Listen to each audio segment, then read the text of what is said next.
Boa noite. Durante a próxima meia hora vou estar à conversa com o Luís. Boa noite, Luís. Obrigada por estar aqui. O Luís viveu a maior parte da sua vida obcecado pelo trabalho, o chamado workaholic. Mas a sua obsessão foi muito mais para além desta enorme vontade de fazer tudo. Passou anos viciado em todo o tipo de medicamentos. Para enquadrar este comportamento, tenho comigo, como é habitual, o terapeuta Eduardo Silva. Seja bem-vindo ao Confesso.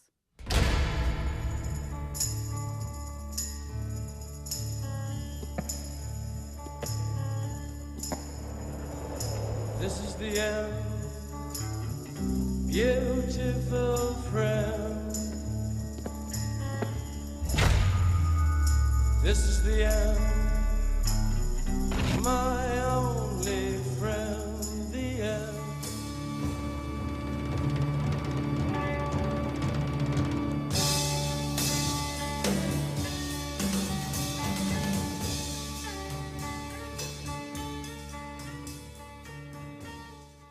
Luís, boa noite. Boa noite, Eduardo. Sei que o Luís tinha, desde os 12 anos, uma vontade de curtir a vida, e a expressão é sua, desde essa idade. O que é que um menino com 12 anos quer? Boa noite. Um menino com 12 anos, quer dizer, no meu caso pessoal, não era bem um menino só, não é? Quer dizer, tinha uma vida muito livre. Porque a minha disfuncionalidade, que se revelou no futuro, começou cedo, pela disfuncionalidade dos meus pais. Por isso, essa liberdade que o menino de 12 anos não sabe usufruir, levou-me por caminhos que se revelaram mais tarde, que era encontrar-me. Isto foi, no fundo, um caminho. E podemos ir um bocadinho mais atrás a esse comportamento dos seus pais. Consegue falar disso? Para Sim, nos claro. enquadrar. Sim, sim. Então, conte lá. Tenho um pai, meu pai que se calhar é que é um pouco workaholic, mas é uma pessoa que eu respeito muito, é a pessoa mais elevada do mundo, para mim, não é? Infelizmente a minha mãe não tem o mesmo comportamento, não há sintonia de casal, não é? Nunca me faltou nada na vida, mas aquele abrigo que um jovem tem que ter, não é? Como tenho os meus filhos, neste caso, e hoje em dia mais porque eu estou em recuperação, não tive. Não lamento isso hoje, quer dizer, mas acho que isso se revelou o trágico na minha vida. Não é? O que o Luís me está a querer dizer é que os seus pais, ou pelo menos o seu pai, não era um pai presente, trabalhava muito. Não teve acompanhamento, foi isso? Não, o meu pai não era presente, mas era um exemplo de um homem. O contrário não é verdade, ou seja, a minha mãe não é propriamente um exemplo de uma pessoa... pronto, mas que esse assunto é um assunto que não é uma questão de não querer falar, é uma questão de proteger a alma da minha mãe. Um pouco isso, não é? Porque apesar de ser um assunto muito complexo e para mim ser difícil falar, acho que isso revela-se perturbador na minha vida, até uma certa altura, até entrar em recuperação. É-me difícil, quer dizer, porque... Então, para enquadrarmos de outra forma, que educação é que gostaria de ter tido e que não teve? Sim, gostava de ter uma família que não tive. Assim como? Sim, uma família... Vou-lhe dar um exemplo. Todos os meus colegas tinham família, ou seja, de ter a mãe presente de manhã para o pequeno almoço. Nunca tive o pequeno almoço feito pela minha mãe. Ou seja, eu levantava-me de manhã e ia para o colégio. Sei lá, quando o meu pai ia para fora não tinha... Sei lá, não tinha... Quer dizer, fui um jovem, digamos, com uma ausência muito grande, digamos, de sentido de família. Ou seja, sentido de família, apoio, retaguarda, conta própria. Acho que aquilo que me salvou durante muito tempo, ou aquilo que me agarrou e que eu readquiri, foi os princípios que sempre vi no meu pai. Princípios e valores e na família do meu pai. Que foram coisas muito importantes, que eu ainda tenho e recuperei e mantenho. E a noção do trabalho? O trabalho também. Trabalho e a responsabilidade. Também. A responsabilidade. Portanto, afinal, aos 12 anos, o Luís começa a ter um comportamento que não é próprio para a sua idade. Sim, Retomando a nossa conversa inicial. Sim, ou seja, eu, com a liberdade que tinha, isto é pós 25 de Abril, começo a seguir os passos mais velhos, não é? Há festas, há as festas dos chamados retornados, essas coisas todas, e há a curiosidade. E a curiosidade Seu-me cara, comecei a ter comportamentos não próprios para a minha idade, as coisas que se usavam na altura, a erva, o álcool, os drunfos, que são pastilhas. Não é? Foi experimentando tudo, Sim, a partir dos 12 anos. sim. E os seus pais estavam onde nessa altura? Não estavam. Pura e simplesmente não estava. Andava por conta própria, não é? Ou seja, estavam, mas quer dizer, não estavam tão presentes assim, nem tão interessados para que vissem que isso acontecer, não é? Quando chegava a casa, o que é que acontecia? Que hora chegava? Eles dormiam, não dormiam, acordavam quando o Luís chegava? Sim, o meu pai tinha uma preocupação, mas obviamente, como a minha mãe não trabalhava, deixava esse assunto mais para a minha mãe que não estava. Por isso que, obviamente, não é responsabilidade nem estar aqui a responsabilizar mais um que outro. É ser justo. Ou seja, o meu pai era um homem que trabalhava, minha mãe não trabalhava, obviamente que o meu pai estaria descansado. E eu, com 12 anos, se chegasse às 5 da manhã, não tinha problema, é o que eu lhe posso dizer. E chegava. Chegava, Cresceu, foi crescendo. sim. E com o crescimento, o que é que foi acontecendo? Como é que ficaram os estudos? Como é que ficou o seu comportamento? Como é que ficou a sua relação com os pais? Bem, é assim, eu com o meu pai sempre tentei ter uma boa relação, até porque eu acho que se eu dissesse que tenho algum herói na minha vida, não é? Eu nunca precisei do Capitão América, tenho o meu pai, não é? Desde novo. E continua a ser o meu herói. Mas engraçado é que eu nunca consegui ter uma relação com o meu pai. Não é?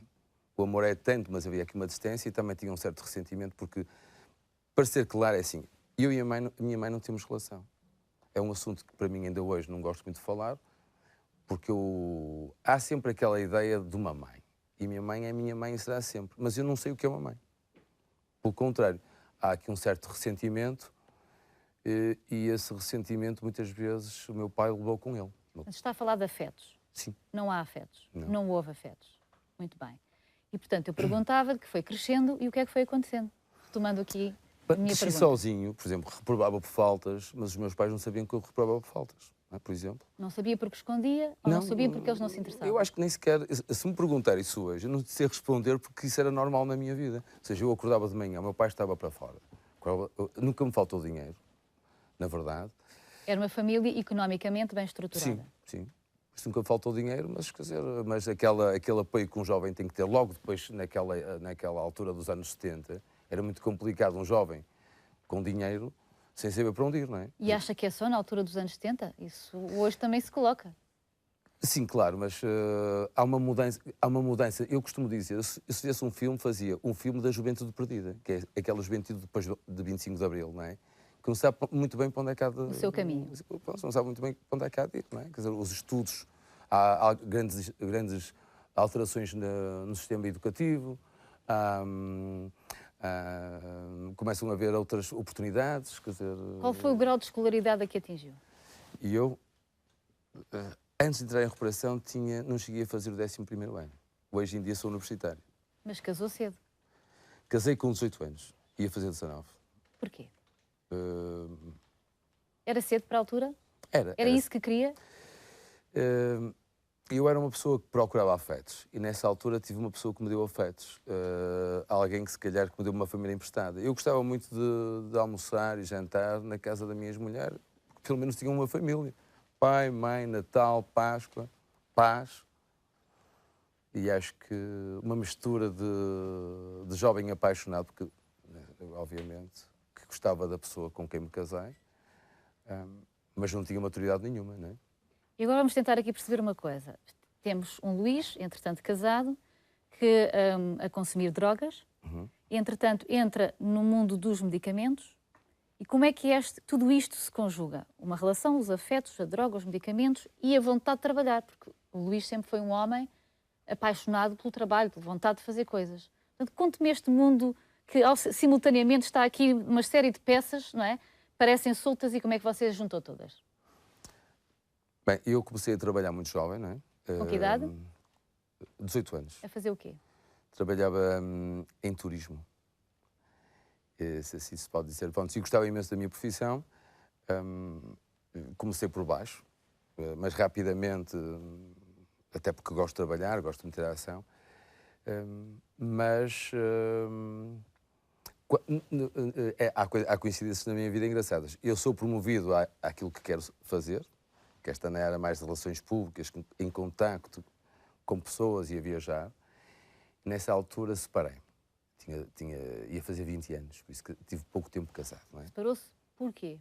Porque o seu comportamento interferiu com a sua relação conjugal? Eu acho que... eu já sou um bocado antigo, às vezes também tenho uma falta de memória.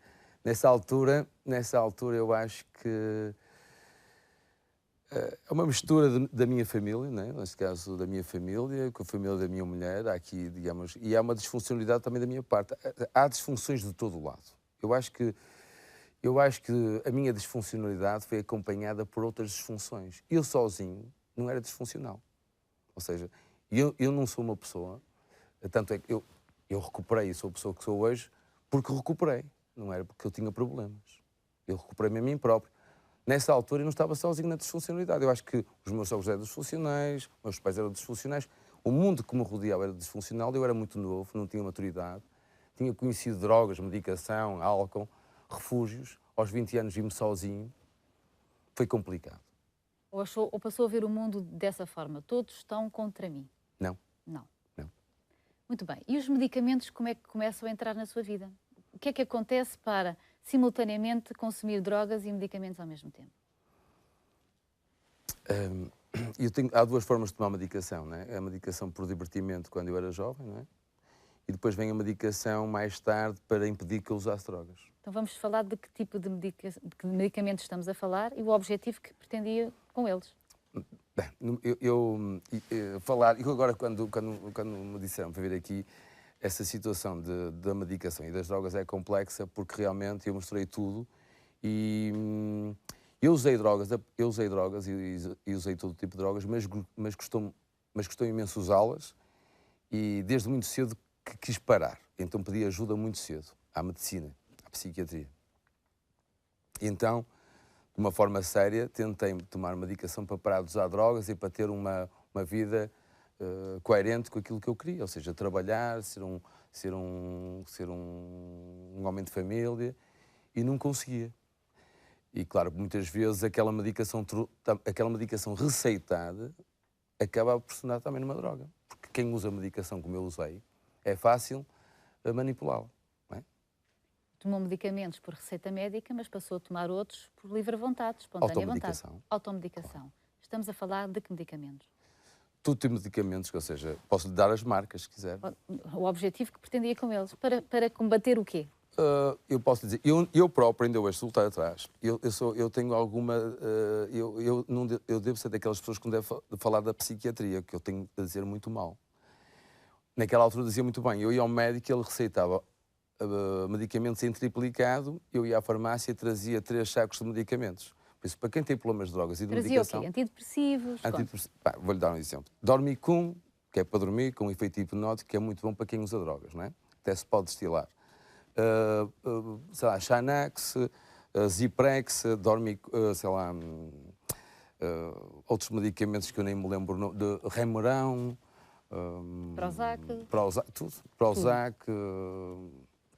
eu estou a dar os nomes todos agora a uma São imensos. Exatamente. Então como é que era o seu dia? Portanto, o Luís acordava e o seu objetivo prioritário era?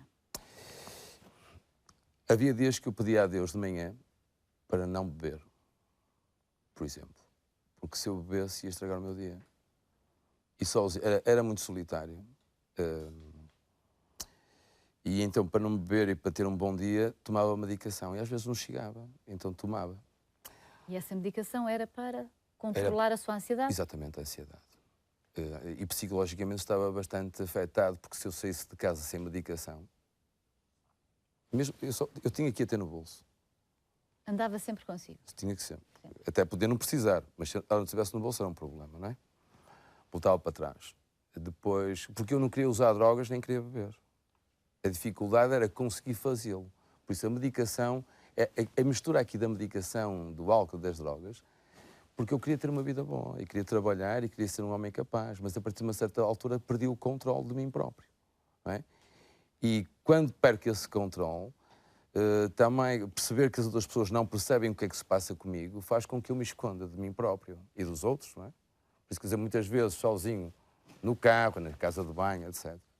Só pedia a Deus para não beber o primeiro copo, por exemplo.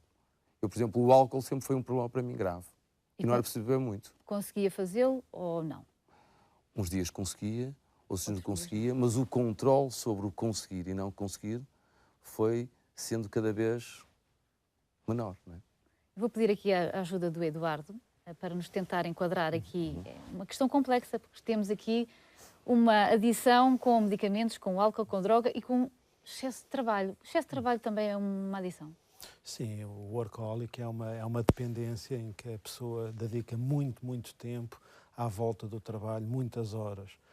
Mesmo os dados da OCDE dizem que em Portugal, além das 45 horas semanais, 18% dos homens trabalham mais horas e 9% das mulheres. Mas no caso do Luís, teve uma infância absolutamente traumática, em que está a ter um grande cuidado porque já aceitou o seu passado de não abrir a caixa de Pandora outra vez. E há um clássico exemplo de policonsumo, em que é a combinação de consumir mais do que uma substância tóxica ao mesmo tempo e que normalmente pode ser entre drogas lícitas, nomeadamente o álcool e medicamentos, e drogas ilícitas, que no caso do Luís foi o haxixe e a heroína. E por isso, isto é muito normal, porque a adição é um comportamento, é um hábito forte que se torna num padrão. E por isso o Luís teve que tentar compensar o seu vazio, a falta de uma estrutura familiar nuclear, a falta da presença da mãe, marcou profundamente, e então encontrou nas drogas, digamos, uma forma de acalmar toda a sua parte emocional. Acho que era importante esclarecermos também aqui esta relação entre o volume de trabalho e a vontade de querer fazer muitas coisas ao mesmo tempo e depois compensar com a medicação, a tentativa de controle. Isto é cada vez mais frequente. Sim, a tentativa de controle ou a ausência do controle é das maiores características de um adito. Ou seja, um adito, nem todas as pessoas que bebem ou consomem drogas se vão tornar aditos. Só aqueles que desenvolvem a doença, que normalmente é 1 em cada 10 pessoas, e principalmente que não têm a capacidade de interromper o consumo da substância de livre vontade, que era o que acontecia. Daí que o Luís referia que o grande medo dele era beber o primeiro copo, porque a partir daí iniciava-se um conjunto, iniciava-se a compulsão e a impulsão, de maneira, pronto, a adição, o comportamento aditivo, basicamente, são comportamentos compulsivos e impulsivos, seguidos de uma gratificação emocional e do alívio da ansiedade e da angústia. A gratificação, seja ela pelo prazer ou pelo alívio do desprazer, vai atuar como uma repetição ao comportamento. E daí que o Luís continuasse Cíclico. a continuar. O trabalho, no caso do Luís, foi muito importante porque é uma pessoa muito hiperativa e então era uma forma de também canalizar toda uma energia e ainda hoje em dia é uma pessoa muito ativa e muito dinâmica. Nós ainda não chegámos a esta fase da conversa em que realmente o Luís pediu ajuda. Ainda estamos um bocadinho atrás e vamos retomar aquele ponto em que o Luís casa aos 18 anos, mas aos 20 está divorciado. E, entretanto, teve um filho. Que pai foi o Luís nessa altura? Eu tive um filho com 19 anos.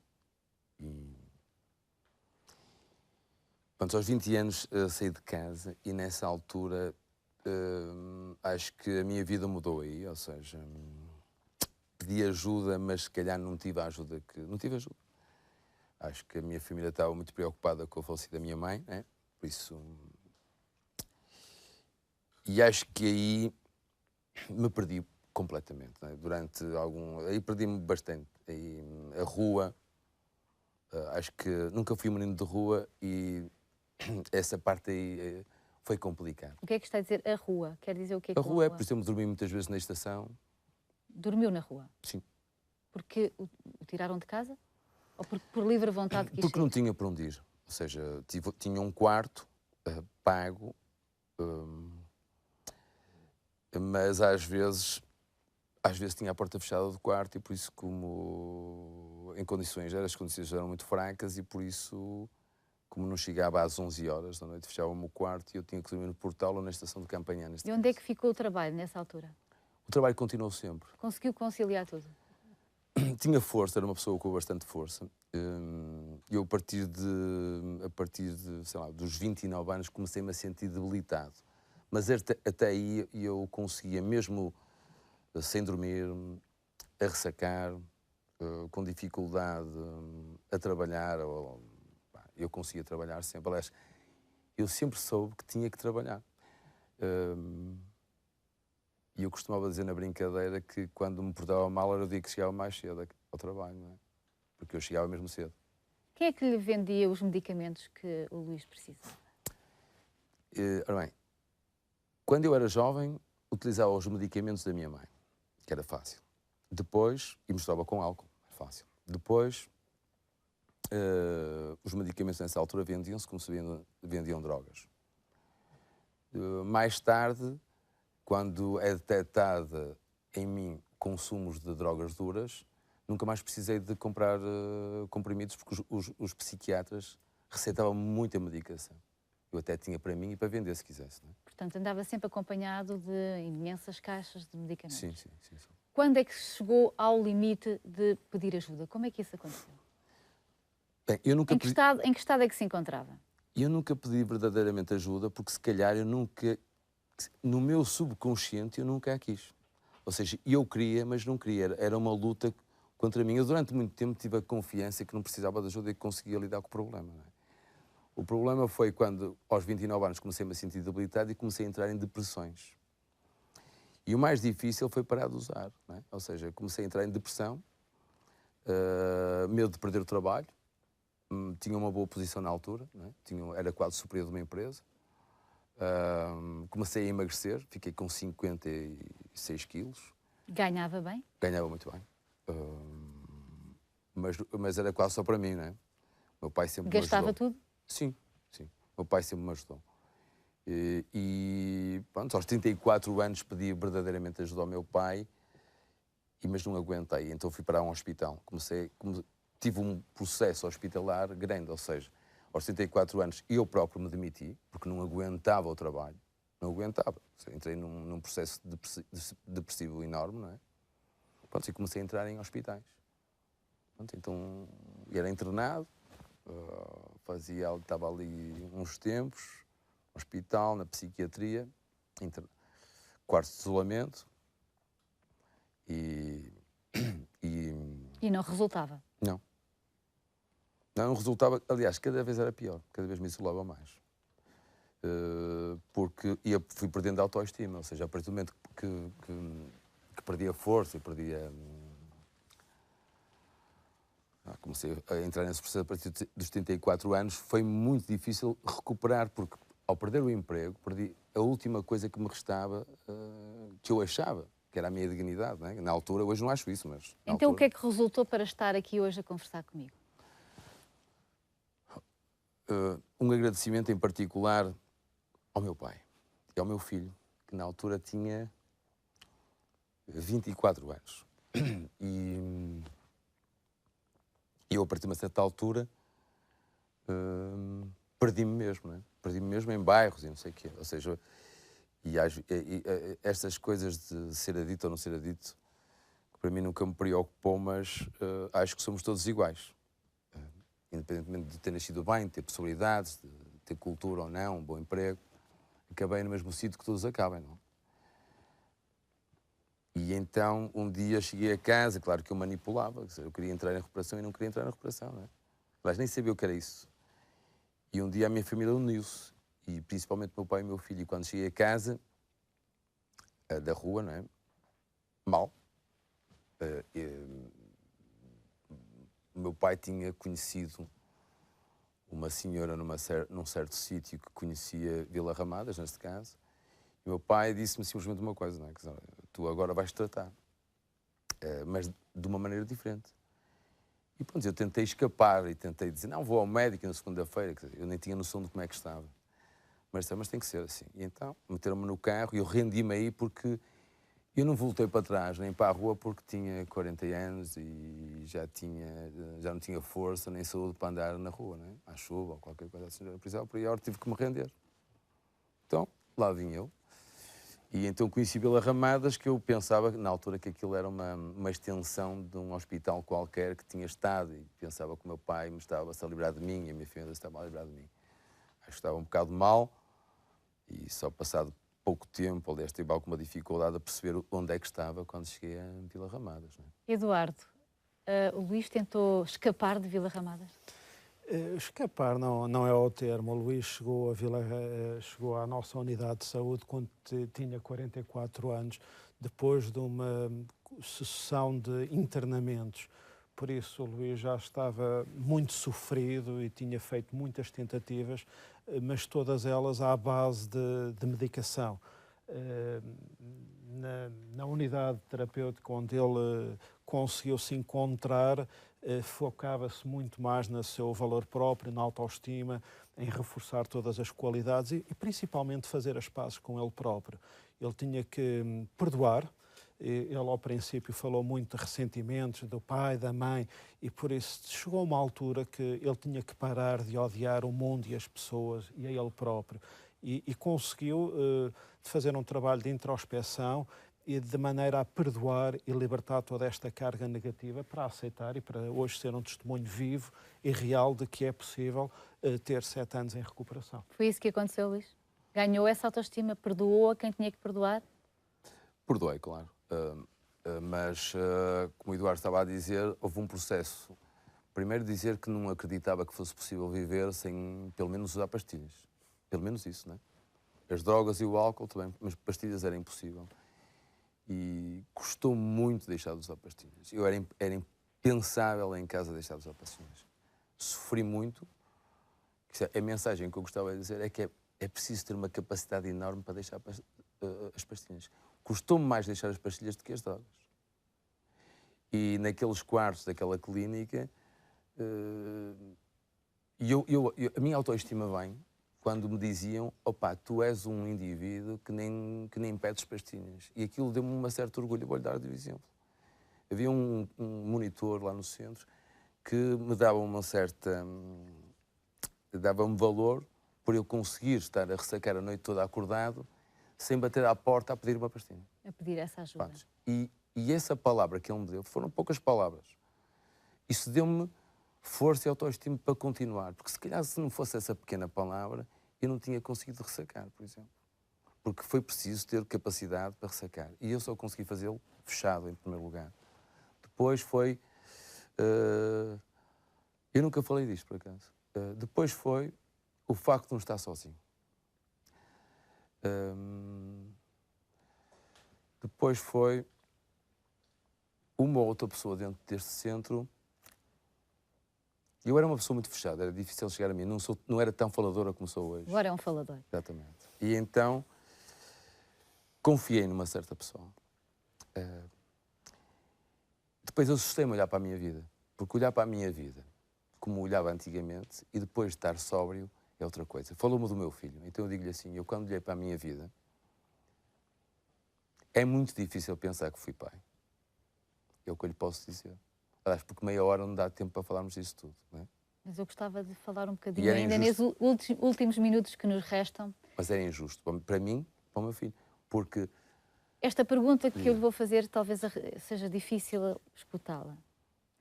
Que pai é que foi para esse seu filho? Pá, não lhe vou responder isso, não sei. Não faço a mínima ideia. Acho que tentei ser o meu pai do mundo, fui presente, sempre que pude. Se calhar, sabe, acho que o que eu lhe posso dizer é o que eu gostaria de ter sido. Porque o que eu fui, na verdade, eu avaliava... Quem foi? Seja sincero, quem foi? Como é que um homem perdido pode ser alguma coisa? Como é que um homem que não se encontra a si próprio consegue ser alguma coisa? Como é que um homem que não tem autoestima, ou é tudo falso, é tudo na base de ter coisas e não de ser coisas, como é que eu posso ser um bom marido, bom pai, um bom companheiro? Não posso ser nada. É possível recuperar o tempo perdido? Isso não tenho dúvida. É isso que está a fazer? Já fiz e continuarei. Não é? Sei que tem uma filha. Tenho uma filha, sim. E agora a relação é completamente diferente. Hoje é o verdadeiro pai, aquele pai que não foi e que agora está junto dessa sua filha e do seu filho também, a exercer o seu papel na plenitude. É assim que se sente? Hoje sou um excelente pai. Mas Não tenho dúvidas disso. Sou um excelente pai. E gostava, é o tal problema hoje, a comparação, nem vale a pena hoje em dia. Aliás, isso às vezes cria-me dor porque o pai que eu sou para a minha filha, gostaria de ser para o meu filho. E não fui. Só isso. Mas ainda tem tempo para isso. Ah, claro. Mas é tempo perdido. Talvez Mas que se recupera. Há coisas que não se recuperam. Não vale a pena dizer, é preciso ter alguma dureza. Claro, às vezes acusam-me de ser duro. No meu caso, eu tenho que ser um bocado duro para poder aceitar a minha vida. Porque há coisas que eu não vou recuperar, não vale a pena. Eu não vou recuperar ter 20 anos, ter 25, ter 30. Não vou recuperar, se calhar, dar aquilo que dou à minha filha, dar ao meu filho, porque ele já... Se calhar é ele que me dá a mim, não é? Está a ver? E se calhar até cresceu mais depressa do que eu. Houve alturas em que eu pensei que o meu filho era meu pai, está a ver? vamos ter que terminar por aqui, é pena, tínhamos muito mais para conversar. O que fica desta nossa conversa é bastante a relação que existe entre pais e filhos, a importância da infância, a importância das relações, a importância dos afetos, não é? Tudo isto se encaminha ao longo da nossa vida e vamos ter o reflexo disso quando crescemos. Eu agradeço-lhe por ter estado connosco e nos ter contado essa intensa história de vida. Luís tem 51 anos, o seu processo de recuperação tem 7. Continua a entregar-se ao trabalho de alma e coração, mas aprendeu a dosear tudo e até a controlar a dor.